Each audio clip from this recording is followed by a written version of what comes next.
Good morning, everyone. Good morning, good morning. I think you can all hear, you can get your headphones on.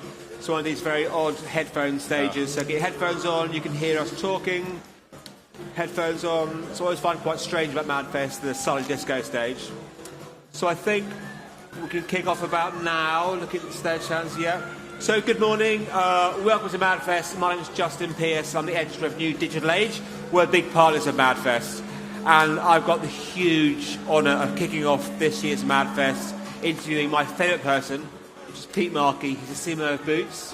We've known each other for a long time and done this on stage at Madfest several times. Pete Markey is one of the best CMOs in the industry, the quintessential CMO.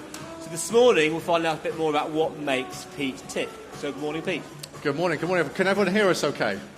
Brilliant, thank you. First of all, thank you for coming. It's an early start, so thank you. And if anyone wants a can of liquid death at the end, come and see me, okay? It's only water, but you're fine. So we're going to talk about what makes you so amazing, Pete. What makes you the quintessential CMO. And this is Madfest. We'll see CMOs talking throughout the week. So let's find out from your point of view what makes a good CMO. I think the CMO job now is so much fun. There's so many different facets to it. I think if I look back probably a decade or so ago, being a great CMO meant being really good at doing advertising.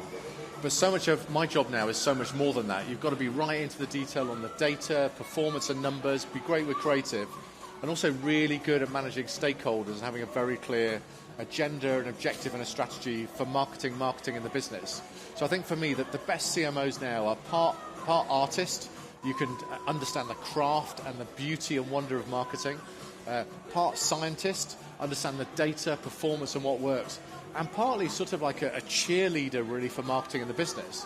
Because one of my big learnings is if the business doesn't understand what you're doing, if they're not behind you or supporting you in what you're doing, it's very hard to get the stakeholder engagement. You need a team that are fired up right behind you and a team that really see marketing as an investment, not a cost drain, where people want to spend money in you and your team and what you're doing because they back you and believe in what you're doing.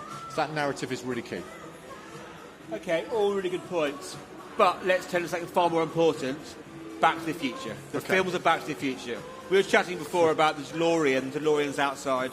So Pete Markey, CMO of Boots, what do Back to the Future films mean to you and Boots' marketing strategy? Okay, great question. We haven't pre-rehearsed this. Please check the DeLorean out. I love Back to the Future. It's my all-time favourite film.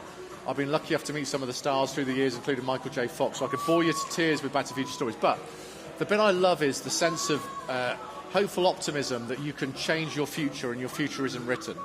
I think one of the things I love in the job I do and the jobs we get to do as marketers is a sense that we can shape our own destiny, we can change things for the better.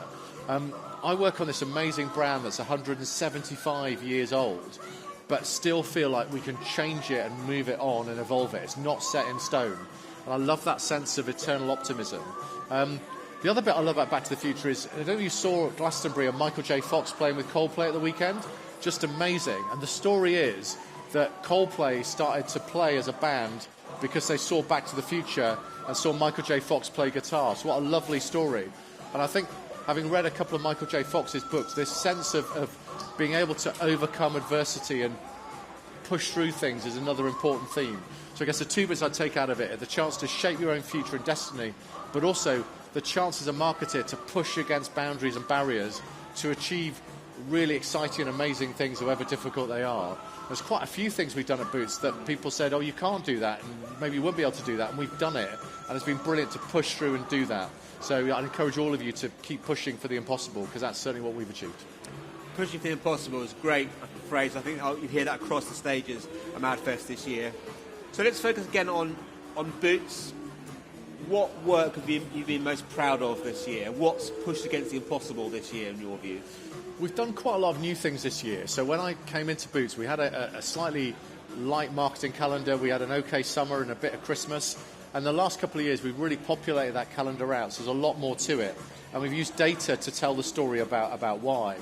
And so the marketing budget is 35% higher than it was when I started in the business. We've added a spring campaign this year, the first time we've done that in 10 years. We just had our biggest ever healthcare campaign. Last year was the first time we've done that in 10 years. We've relaunched the Boots Advantage card. That was last year. We hadn't advertised the Boots Advantage card properly for 25 years. It last featured in the Christmas 1997 Boots advert, but we brought it back because let's do a show. Who's got a Boots Advantage card in the audience? I love this audience. Okay.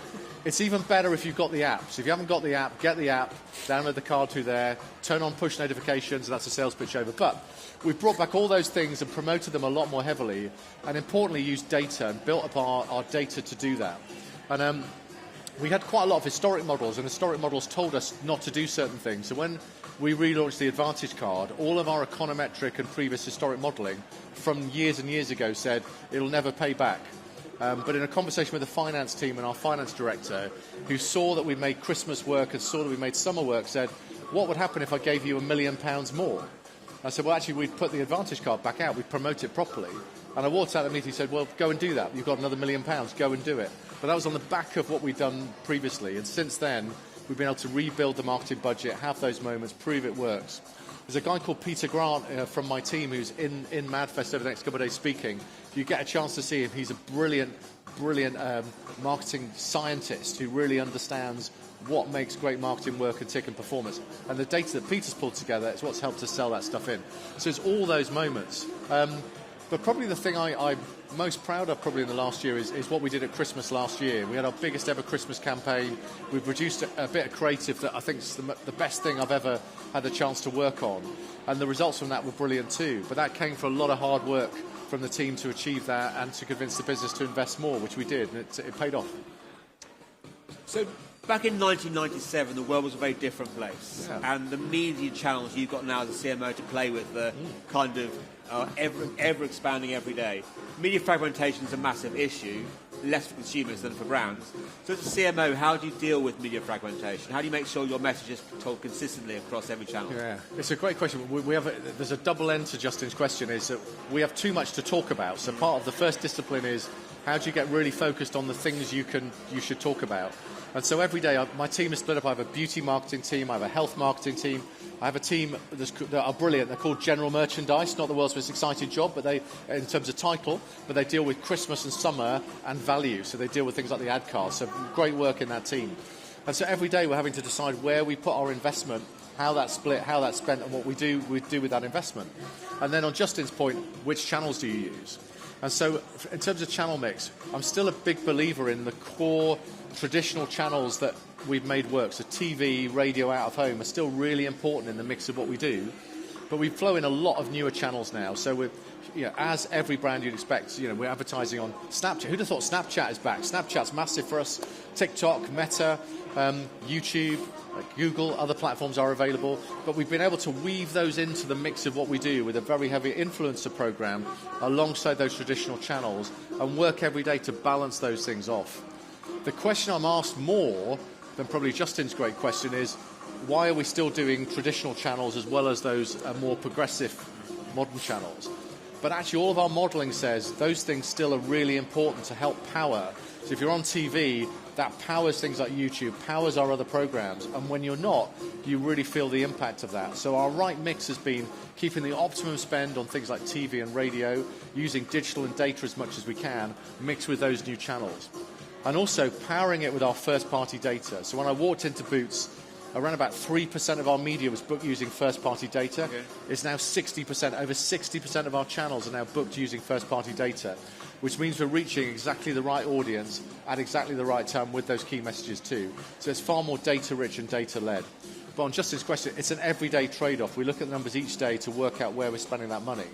And right now it's especially important because you wouldn't know it because it's so damn cold today, but we are in the middle of summer or the start of summer, and we have a whole heat reactive plan where when the pollen count goes up, when the temperature finally goes up, you'll see a different range of advertising based on where you are and where the heat is particularly prevalent or where the pollen count's high.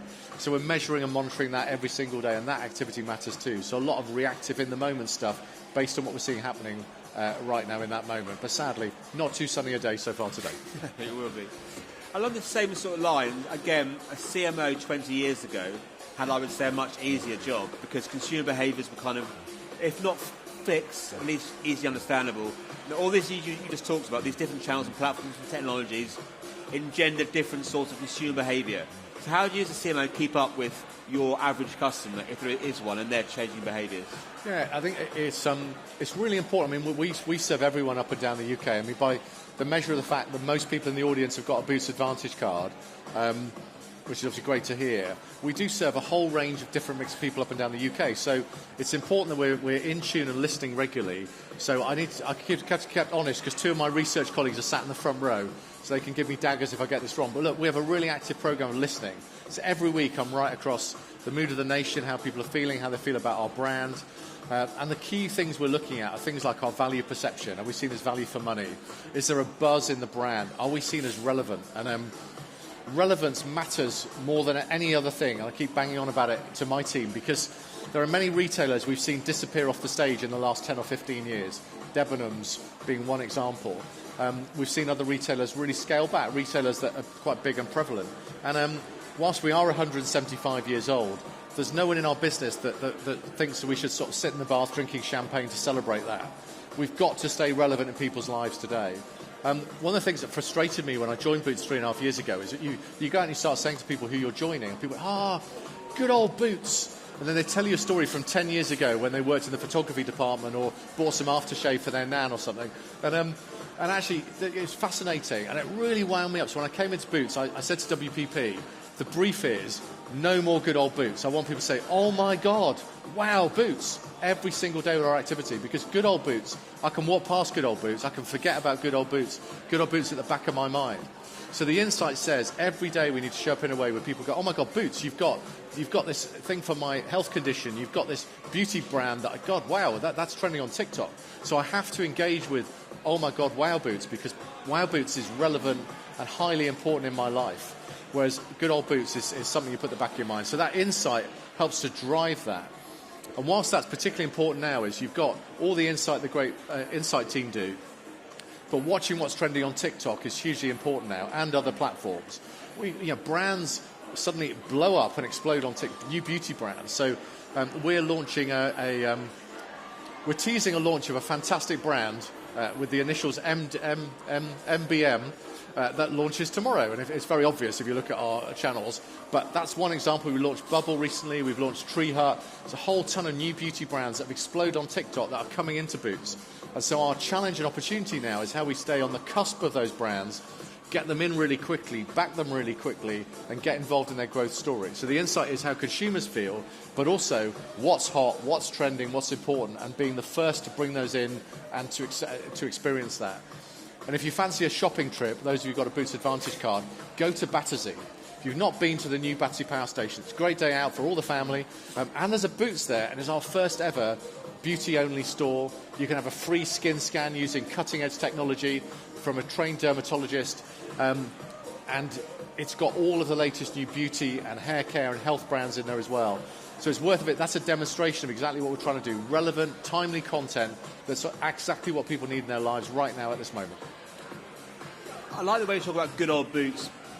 You want to get rid of that. At the same time, that just shows the strength of the brand to people. I'm interviewing Elizard tomorrow on the main stage talking about brand purpose. And every brand now has a purpose. Yeah.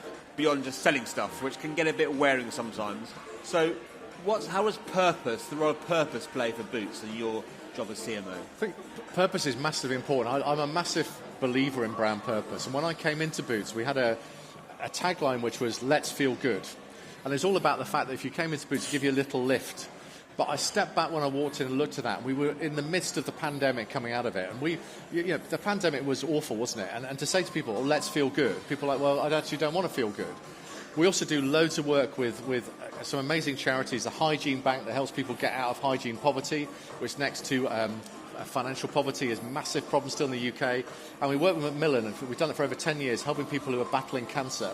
So if someone comes in and they're going through chemotherapy, we have beauty advisors that can help them with a beauty regime linked to what they're going through as they're battling cancer. Now, I don't want to say to anyone going through those situations, let's feel good. It's so glib. So we went right back into the history of the brand. And amazingly, Jesse Boot, 175 years ago, worked out that you could only get healthcare if you were rich. And people were dying because they couldn't afford good healthcare. And he went, bollocks to that. Basically, I want everyone to be able to afford healthcare. I want everyone to live longer, live happier, And the sort of, excuse my French, shit he went through from the establishment to fight to establish Boots is incredible.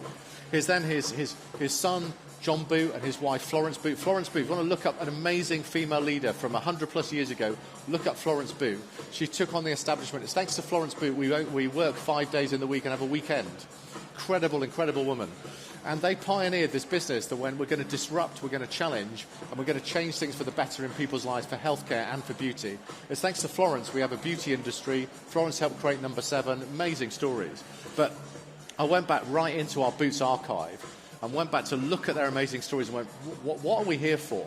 And what became evident is that we're here for the journey of life. And after 175 years, we get it. We get that life is a bit of a muddle. It's a mess. You don't understand it. You don't arrive in life with a guidebook. If you look at all of our lived experiences, the things I could describe to you, you could describe to me, you go, I just didn't know what to do. Whereas in Boots, we've got this muscle memory. If you come in and you want to look great at a party, your child's running a temperature, you're battling cancer, you're dealing with hygiene poverty, you can come to Boots because we get it, because we've had 175 years of muscle memory. So we developed a new brand purpose, which is with you for life. We are literally with you through every moment and every experience in life. And I think there are very few brands that can claim that they do that and have done that confidently. And also importantly, a lot of brand purposes are they're sort of, I don't know, lofty and sort of jolly and like, woo, we're going to, and actually we wanted one that's really grounded in, sometimes life's hard, right? And we're not going to pretend it's not hard. Sometimes it's amazing and wonderful and brilliant, but sometimes it's tough. So we want to be that brand that gets that life is real and is with you for each of those moments, and hence why with you for life. And that's, I think about 2 years old now. We've really started to embed it, and again, research team can keep me honest. We've seen really great traction with customers and colleagues who've really grabbed a hold of that sense of gritty reality that's in the brand that we love. Great answer. Now, every MadFest has a theme, and I interviewed live on stage at MadFest the first year after the pandemic. MadFest was the first thing to open post-pandemic, so congratulations again to Ian and Dan. But this year's theme is Fortune Favours the Bold. So what does that mean to you? And what does that mean to your strategy? And what does that mean to Boots?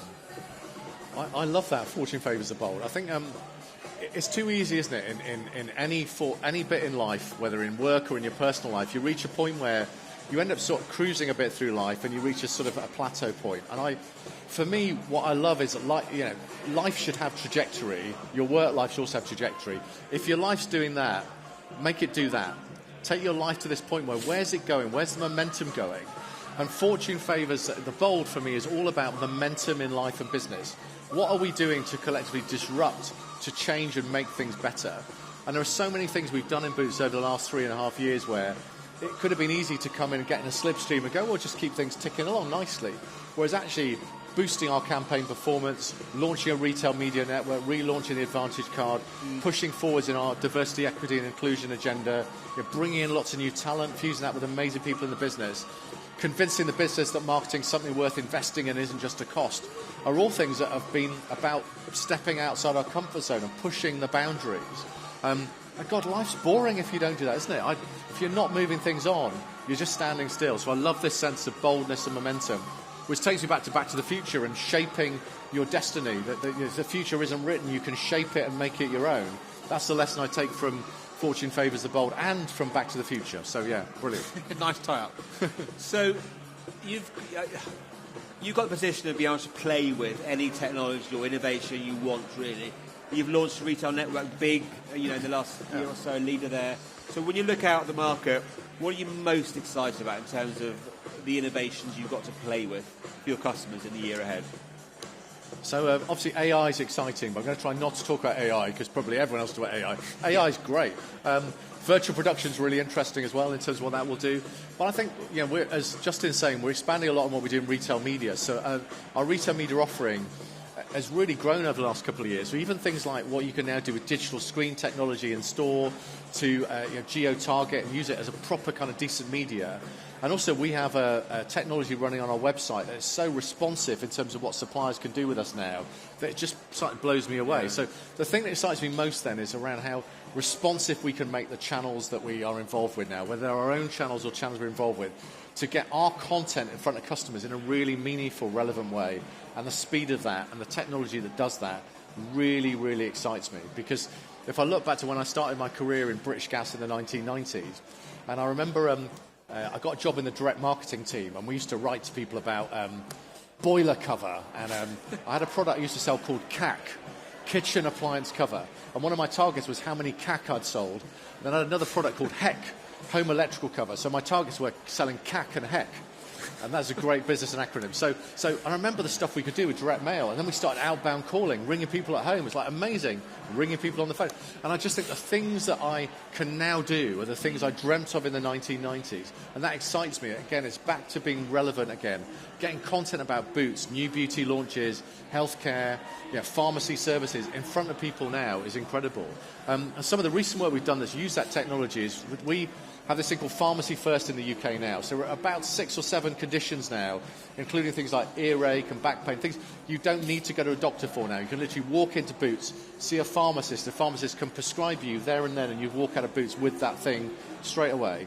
And we've been using some of that technology, geolocated targeting. Again, other brands will be doing it, but at healthcare, that's done phenomenally well for us. So the way we can now take messages, geo-target, locate, get people to the right store with the right message, still blows me away compared to what I was able to do in my days of selling CAC and HEC.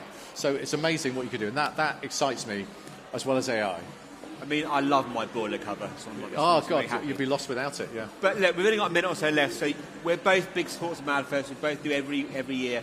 Tell people in the audience why Manifest is so good and what they should do over the next few days. How can they make the best of it? So look, Manifest is brilliant. Manifest is the only place I get to talk over a pumping disco soundtrack, so there's nothing like it.